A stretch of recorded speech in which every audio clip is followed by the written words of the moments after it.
దేవుడికి నచ్చనిది చేయడం, దేవుడు ఏది వదులుకోమంటే అది వదులుకోకుండా కలిగి ఉండడం కూడా ఇవన్నీ కూడా ఆశీర్వాదాలు పొందుకోవడానికి అడ్డుగా ఉంటాయి.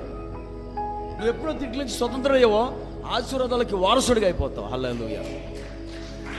బ్లెస్సింగ్లు వచ్చేస్తాయి, దీవెనలు వచ్చేస్తాయి. ఆమేన్. దేవుడు అధికంగా అద్భుతంగా నిన్ను దీవించేస్తాడు. అందుకనే ఇప్పుడు ఉంది కదా, ఈ భూమి మీద సకల జనములందరికంటే నిన్ను హెచ్చించేస్తా అన్నాడు. Blessing and curse. తర్వాత ఉంటుంది ఆ శాపములు, ఎవరికి శాపాలు వస్తాయో కూడా రాయబడింది దాంట్లోనే. ఒకసారి చదవండి 28 ద్వితీయోపదేశం 28 ఇంటికి వెళ్ళిన తర్వాత చదువుకోండి. ఎంత దీవెనలు, ఆశీర్వాదాలు, శాపాల గురించి క్లియర్గా రాయబడిన అక్కడ.